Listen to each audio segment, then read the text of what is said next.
வணக்கம் நண்பர்களே, எல்லோரும் எப்படி இருக்கீங்க? நலமாக இருக்கீங்களா? நான் பாரம்பரிய ஜோதிடர் ரவிக்குமார். இப்போ நாம் பார்க்கக்கூடியது ஆடி மாதத்துக்கு உண்டான ராசி பலன்களை பற்றி தான் இந்த காணொலியில் பார்த்துட்ருக்குறேங்க. இந்த ஆடி மாதம் பிறக்கக்கூடிய தருணம் பார்த்திங்கன்னா குரோதி வருடம் ஆடி மாதம் 1ஆம் தேதி புதன்கிழமை அதிகாலையில் தாங்க பிறக்கப்படுது. அப்படி பார்த்தீங்க அப்படின்னா அன்றைக்கி அனுச நட்சத்திரம் 1ஆம் பாதத்தில் விருச்சக ராசியில் மிதுன லக்னத்தில் சனி பகவானுடைய திசையில் 216 டிகிரியில் தாங்க இந்தவுடைய ஆடி மாதம் 1ஆம் தேதி பிறக்கப்படுது. பொதுவாக இந்த ஆடி மாதம் மகர ராசிக்காரங்களுக்கு சாதகமாக இல்லை பாதகமாக அப்படி பார்த்திங்கன்னா பொதுவாக பார்த்திங்கன்னா இந்த ஆடி மாதம் அம்மனுக்கு உகந்த மாதம். பொதுவாக இந்த மாதம்லாம் பார்த்திங்கன்னா ஒரு வேண்டுதல் வச்சுருக்கிறவங்க, குலதெய்வத்தை கும்பிடுன்னு நினைக்கிறவங்க, பொங்கல் வச்சு சாமி கும்பிடுன்னு நினைக்கிறவங்க, மொத்தத்தில் தெய்வ அனுகிரகமாக ஏதோ செய்யணும்னு நினைக்கிறவங்களுக்கு இந்த மாதம் உகந்த மாதம். பொதுவாக குலதெய்வத்துக்கெல்லாம் போய் கும்பிட்றது ரொம்ப ரொம்ப ரொம்ப நல்லதுங்க. முடிஞ்ச வரைக்கும் அதுவும் இந்த பங்காளிகள் எல்லாம் ஒன்றா சேர்ந்து குலதெய்வத்தை கோயிலுக்கு போய் உங்கள் சாமி முறைப்படி முப்பூசு பண்ணுறதோ, இல்லை கிடா வெட்டி சாமி கும்பிட்றீங்களோ, பொங்கல் வச்சு சாமி கும்பிட்றீங்களோ, இல்லை வேறு அர்ச்சனை மட்டும் பண்ணிட்டு வரவங்களோ போயிட்டு வந்தீங்க அப்படின்னா கண்டிப்பாக சொல்கிறேன், இந்த ஆடி 18க்கு மேலே உங்களுக்கு நிறைய மாற்றங்கள் கொடுப்பார். இதில் எந்த காரணத்து கொண்டு மாற்றமே கிடையாது. ஏன்னா இந்த ஆடி மாதம் அம்மனுக்கு உகந்த மாதம். அதனால தான் திருவிழா, பண்டிகை, நோம்பி எல்லாமே இன்றைக்கி போடுறதுங்க. அப்படி பார்த்தீங்கன்னா இந்த ஆடி மாதம் 100% மகர ராசிக்காரங்களுக்கு அருமையாக இருக்கும். நீங்கள் போய் செஞ்சு பார்த்துட்டு வாங்க, அதுக்கு மேலே நீங்களே சொல்லுவீங்க. அதே மாதிரி இந்த ஆடி மாதம் அமாவாசை அன்னைக்கு இறந்தவங்களுக்கு திதி கொடுக்கறது, அவங்களுக்கு படையல் போட்டு சாமி கும்பிட்றதுக்கு உகந்த அமாவாசை. அதே மாதிரி பௌர்ணமி பார்த்திங்க அப்படின்னா இன்றைக்கி ஒரு அருமையான ஒரு பௌர்ணமி. அந்த பௌர்ணமியில் முடிஞ்ச வரைக்கும் நம்மளால் முடிஞ்ச ஒரு தானம் செய்துட்டு சாமி கும்பிட்டு வந்தால் கண்டிப்பாக நம்மளால் ஒரு மிக சிறந்த ஓரளவுக்கு மனசில் இருக்கிற அந்த குழப்பங்கள், மனக்கவலைகள் விலகக்கூடிய ஒரு வாய்ப்பும் இந்த பௌர்ணமியில் இருக்குதுங்க. அப்படி பார்த்திங்கன்னா இந்த ஆடி மாதம் அமாவாசை பௌர்ணமி ரெண்டுமே ஒரு தனி சிறப்பு மிக்க அமாவாசை பௌர்ணமியாக அமைஞ்சிருக்குதுங்க. அப்படி இருக்கும்போது இந்த மாதத்தில் குருமங்கள் யோகம் அப்படின்ற ஒரு பாக்கியம் உண்டு. அப்படி இருக்கக்கூடிய பார்த்தீங்கன்னா இந்த மகர ராசிக்காரங்களுக்கு இந்த மாதம், அதாவது ஆடி மாதம் என்னென்ன மாற்றங்களை கொடுக்க போகிறாரு அப்படி பார்த்திங்கன்னா இந்த ஆடி மாதம் அப்படின்றது மகர ராசிக்காரங்களுக்கு ஏன்னா மகர ராசிக்கு அதிபதி யாருன்னா சனி பகவான். பொதுவாக சனி யார் அப்படி பார்த்தீங்கன்னா தொழில் காரகன், தொழிலுக்கு அதிபதி தான் சனி. எல்லாரும் செய்கிற வேலைக்குமே அதிபதி யாருன்னா சனி தான். அப்படி பார்த்திங்கன்னா இன்றைக்கி தொழில் காரகன், தொழிலுக்கு அதிபதி யாருன்னா சனி தான். இன்றைக்கி அந்த சனி இப்போ பார்த்திங்கன்னா உங்கள் ராசிக்கு இப்போ 2ஆம் இடத்துல இருக்கிறார். உங்கள் அதிபதி இப்போ 2ல் இருக்கிறார். அப்போ 2ஆம் இடத்துல எங்கே இருக்கிறாரு? கும்ப ராசியில். கும்பத்தில் சனி இப்போ வக்கரம் வேறு ஆகியிருக்கிறார், வக்கரத்தில் இருக்கிறார். அப்போ வக்கரத்தில் இருக்கும்போது 2ஆம் இடத்துலன்றது தனஸ்தானம், குடும்பஸ்தானம், கல்விஸ்தானத்தில் இருக்கிறார். அப்போ படிப்பு கண்டிப்பாக சொல்கிற சூப்பராக இருக்குது இந்த மாதம். மகர ராசிக்காரங்களுக்கு இதுக்கு முன்னாடி எப்படி படித்தவங்களே தெரியல, கண்டிப்பாக இதுக்கு மேலே நல்ல படிப்பு உண்டு. அதே மாதிரி பார்த்திங்கன்னா குடும்பஸ்தானத்தில் சனி இப்போ இருக்கிறதுனால சுய தொழில் இப்போ ஏதாவது இதுக்கு முன்னாடி ஏன்னா இப்போ 7.5 சனி நடந்துகிட்டு இருக்குதுங்க. பொதுவாக பார்த்திங்கன்னா மகர ராசிக்காரங்களுக்கு இப்போ 7.5 சனி நடந்துகிட்டு இருக்குது. 7.5லையும் பாதச்சனி நடந்துகிட்டு இருக்குது. பொங்குச்சனி இப்போ 2வது ரவுண்டாக இருந்தால் பொங்குச்சனி, முதல் ரவுண்டாக இருந்தால் மங்குச்சனி, 3வது ரவுண்டாக இருந்தால் மாரகச்சனின்னு சொல்லுவாங்க. இப்போ இதில் பார்த்திங்க அப்படின்னா இப்போ முதல் ரவுண்டாக இருந்தால் மங்குச்சனியில், அதாவது பார்த்திங்கன்னா பாதசனி. 2வது ரவுண்டாக இருந்ததுன்னா இன்றைக்கி பொங்குச்சனியில் பாதச்சனி, 3வது ரவுண்டாக இருந்ததுன்னா மார்கச்சனியில் பாதச்சனி. அப்போ அவங்கவுங்க வயசு வச்சு தான் நம்ம சொல்ல முடியும். அப்படி பார்த்திங்கன்னா இப்போ நடக்கக்கூடியது மகர ராசிக்காரங்களுக்கு 7.5 சனியில் பாதச்சனி நடக்கும்போது அசையாத சொத்து பண்ணிக்கிறது இப்போ நல்லது. அசையாத சொத்துனா என்ன? இடம் வாங்கி கிரயம் பண்ணுறது, வீடு கட்டுறது, வீடு ஆல்ட்ரேஷன் பண்ணிக்கிறது, இன்றைக்கி திருமணம் பண்ணுறது, இதெல்லாம் பார்த்திங்கன்னா ஒரு அருமையான தருணம். செலவானாலும் முதலீடு மிச்சம். அதை தவிர பார்த்திங்கன்னா நான் கடன் பட்டு நான் தொழில் ஆரம்பிக்கிறேன், கடன் பட்டு நான் வண்டி போடலான் இருக்கிறேன், கடன் பட்டு நான் போர் போடலான் இருக்கிறேன், கடன் பட்டு நான் பார்த்திங்கன்னா கட்டன்றது நான் கிணறு வெட்டலான் இருக்கிறேன். இது போல் பார்த்திங்கன்னா சனி பகவானுக்கு எதிர்பார்ப்பு கண்டிப்பாக பிடிக்காது. பொதுவாக மகர ராசிக்காரங்களுக்கு இப்போ 7 சனி நடக்கிறதுனால, சனி உங்கள் 2ஆம் இடத்துல இருக்கிறதுனால, 2ஆம் இடம் குடும்பஸ்தானத்தை பார்க்கறதுனால, குடும்பத்தில் இருக்கிறவங்களுக்கு யாருக்காவது ஒன்று உடல் உபாதைகளை கொடுத்துக்கிட்டு இருப்பார்.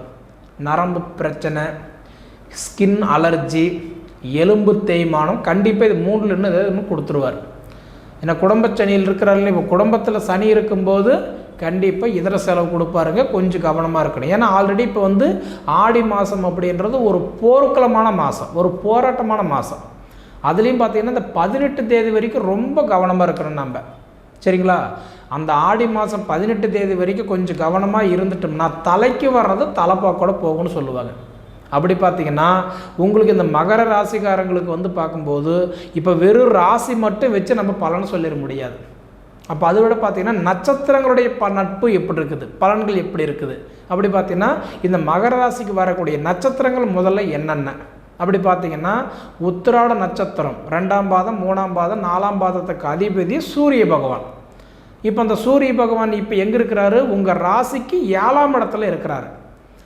7ஆம் இடம்ன்றது பார்த்திங்கன்னா கடக ராசியில் சந்திரனுடைய வீட்டில் இன்றைக்கி பார்த்திங்கன்னா சூரியன் சுக்கிரன் புதனோட சேர்க்கையாக இருக்கிறார். அப்போ அந்த சூரியன் அந்த 7ஆம் இடத்துல சுக்கிரனும் புதனோடு பார்த்திங்கன்னா பகையாக இருக்கிறாரு. அப்போ பகையாக இருக்கும்போது சூரியன்றது யார்? கோச்சாரத்தில் தந்தைன்னு சொல்லுவாங்க. அப்படி பார்த்திங்கன்னா இப்போ கொஞ்சம் கவனமாக இருக்கணும். ஏன்னா தாய் தந்தைகளுக்குள்ளார, அதாவது மெயினாக தந்தைக்கு ஜாதகருக்கு கொஞ்சம் சங்கடம், தேவையில்லாத மனஸ்தாபங்கள் வரக்கூடிய ஒரு வாய்ப்பு இருக்குது. இந்த ஆடி 18 வரைக்கும் கொஞ்சம் நிதானமாக இருக்கிறது கண்டிப்பாக நல்லது.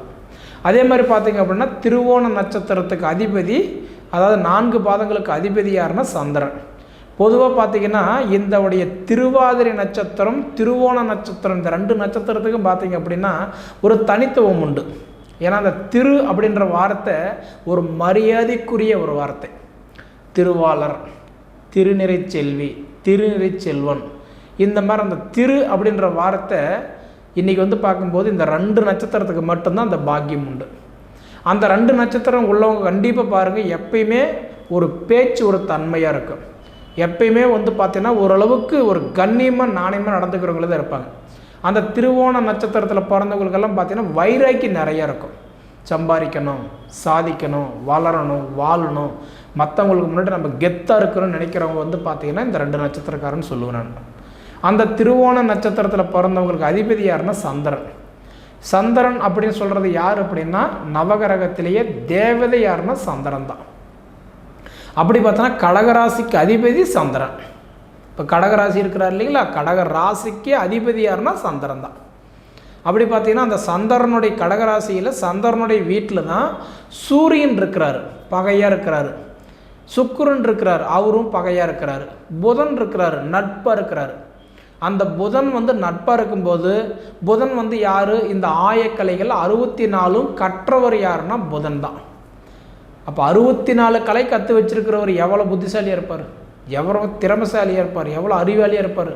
அவர் உங்களுடைய, அதாவது நட்சத்திரத்து ராசியில் உட்காரும்போது அதனுடைய கட்ட எண்ணங்கள் இப்போ உங்களுக்கு வேலை செய்யும். யாருக்கு? திருவோண நட்சத்திரத்தில் பிறந்தவங்களுக்கு இப்போ மைண்டு நிறைய வேலை செய்யும். அதே மாதிரி பார்த்திங்கன்னா அவிட்ட நட்சத்திரம் 1ஆம் பாதம் 2ஆம் பாதத்தில் பிறந்தவங்களுக்கு அதிபதி யாருன்னா செவ்வாய். பொதுவாக செவ்வாய் நட்சத்திரத்தில் இப்போ பிறந்தவங்களாம் பார்த்தீங்கன்னா அவங்களும் நல்லா தான் இருப்பாங்க. ஏன்னா குருவுடைய சேர்க்கையில் இருக்கிறாரு. இப்போ குரு எங்கே இருக்கிறாருன்னா ரிஷப ராசியில் இருக்கிறாரு. சுக்கிரனுடைய வீட்டில், இன்றைக்கி சுக்கிரனுடைய வீட்டில் பார்த்தீங்கன்னா குரு நட்பில் இருக்கிறாரு. அந்த குரு கூட போய் செவ்வாயும் நட்பில் போய் சேர்ந்துட்டார். அப்படி பார்த்திங்கன்னா இன்றைக்கி அவிட்ட நட்சத்திரத்தில் பிறந்தவங்களுக்கெல்லாம் பார்த்தீங்கன்னா இப்போ சூப்பராக இருக்கும். சாதிக்கணும், சம்பாதிக்கணும், அந்த எண்ணமெல்லாம் இப்போ உங்களுக்கு தோணும்.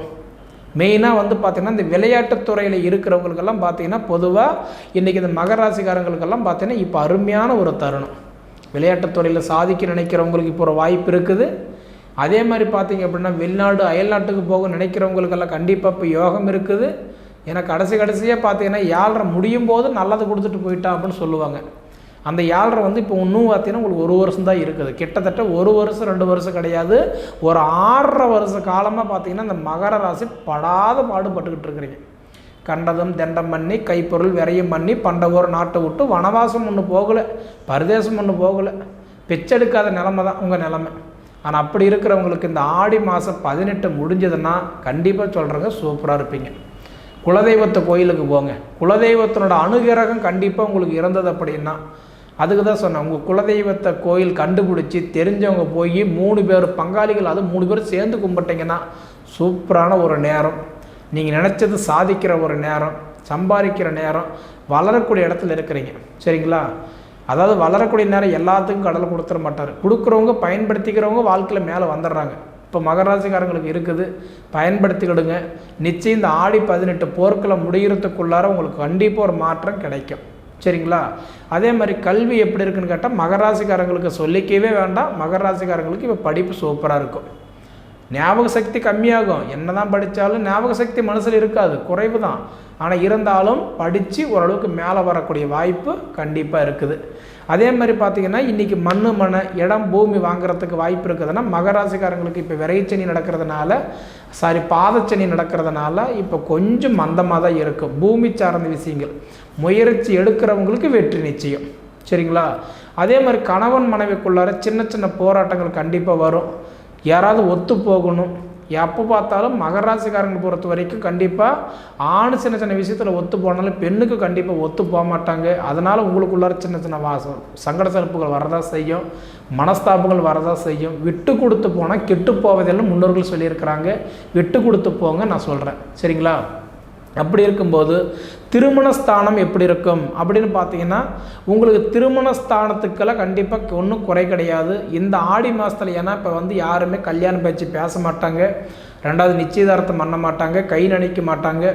அப்படி பார்த்தீங்கன்னா இந்த ஆடி மாதத்தில் கொஞ்சம் தடையாக தான் இருக்கும். இந்த ஆடி 18 போர்க்களத்துக்கு அப்புறம் கூட உங்களுக்கு பேசலாம். ஆனால் அதுக்கு முன்னாடி இந்த ஆடி மாதத்தில் கொஞ்சம், அதாவது திருமண வார்த்தைகள் தள்ளி வைக்கிறதே கண்டிப்பாக மகர ராசிக்காரங்களுக்கு நல்லது தான். புத்திரஸ்தானத்துக்கு அதிபதி இப்போ 7 சுக்கிரன் இருக்கிறதுனால கண்டிப்பாக பார்க்கும்போது குழந்தை பாக்கியத்துக்கு கண்டிப்பாக நல்லா இருக்குது.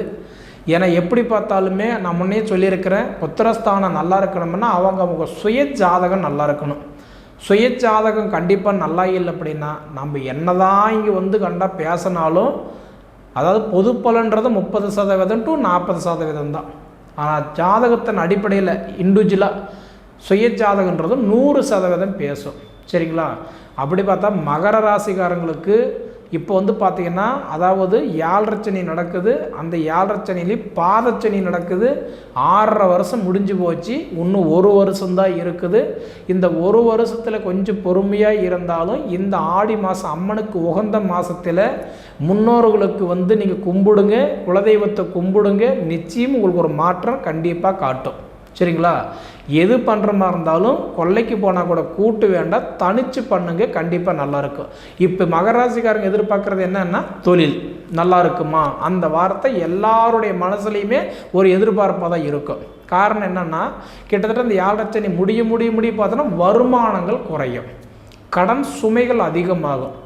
கல்லோட அரிசி வாயில் போட்டுக்கிட்டு துப்புனா அரிசி போகுது, முழுங்கினா கல் போகுது, மேலேனா பல்லு போகுது. அந்த ஸ்தானத்தில் தான் இப்போ இருக்கிறீங்க. அதனால் குலதெய்வத்தினுடைய வழிபாடு மட்டும்தான் உங்களுக்கு கை கொடுக்குமே தவிர மற்றது கிடையாது. அதனால் உங்களோட குலதெய்வத்தை இந்த மாதம் ஆடி மாதம் கண்டிப்பாக கும்பிடுங்க. நான் சொன்ன மாதிரி கரெக்டான்றது ஆடி 18க்கு மேலே ஒரு நல்ல மாற்றங்கள் கண்டிப்பாக கிடைக்கும். சரிங்களா? சரி நேயர்களே, இதுக்கு முன்னாடி நம்ம ஃபீனிக்ஸ் ஆன்மீக சேனலை சப்ஸ்கிரைப் பண்ணாதவங்க சப்ஸ்கிரைப் பண்ணிக்கோங்க, உங்கள் நண்பர்களுக்கு ஷேர் பண்ணுங்கள். இது தவிர உங்களோட பொன்னான நேரத்தை ஒதுக்கி இவ்வளோ நேரம் என்னுடைய காணொளி நீங்கள் முழுமையாக பார்த்ததுக்கு மனசிலிருந்து கேட்டுக்கிறேன். நன்றிங்க.